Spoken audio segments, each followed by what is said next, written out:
Welcome to highlights of season 1 of The Shift with Rach. I'm a leadership coach and I've had some amazing conversations this year with founders and leaders from government to Fortune 500 to exciting startups. And in this conversation, I spoke to Dan Maudhub. He is a brand strategist, he's an entrepreneur and also founded a wonderful group. He talks about the importance of adapting your leadership style and what it means to reframe failure. This is a fascinating conversation and packed with lots of tips. So enjoy. I think it's very easy to kind of learn a style of leadership or a form of leadership. This is how I lead. This is who I am. And you just cookie cutter it into every environment.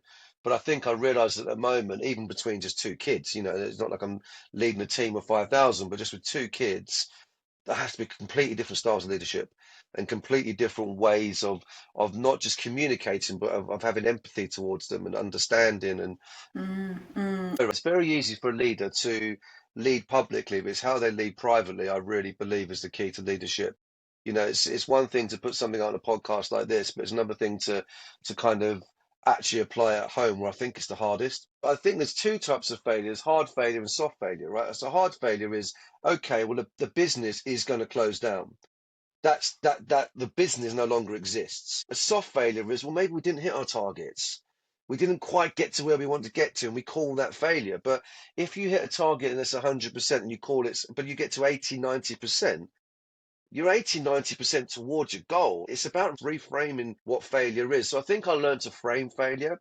I think I learned to also frame success. So when you're dealing with people's lives, you might not get the numbers you want, or you might not get the kind of growth metrics that you've set, but actually you've helped others, you've empowered others. And sometimes it's hard to see that in the moment. You see that in hindsight.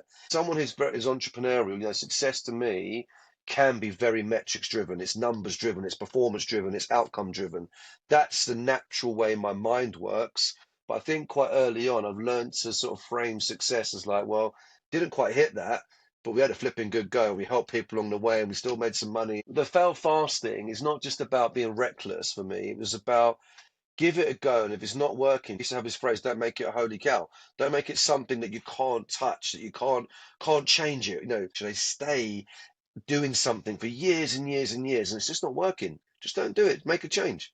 Don't stay into it for years. After 6 months to 12 months, if you can't validate that product or validate that venture, either you need to change it or you need to do something else. There's got to be a reason why after 12 months it's not working. So that was just one moment from a much broader conversation I had with Dan. You can catch the full episode on The Shift with Rach if you search on YouTube, Spotify or Apple. You can also follow me on LinkedIn, Rachel Ivers, Leadership Coach, and the direct podcast links are on there. And also don't forget to subscribe on Spotify so you can get more conversations with inspiring leaders. Thanks for listening.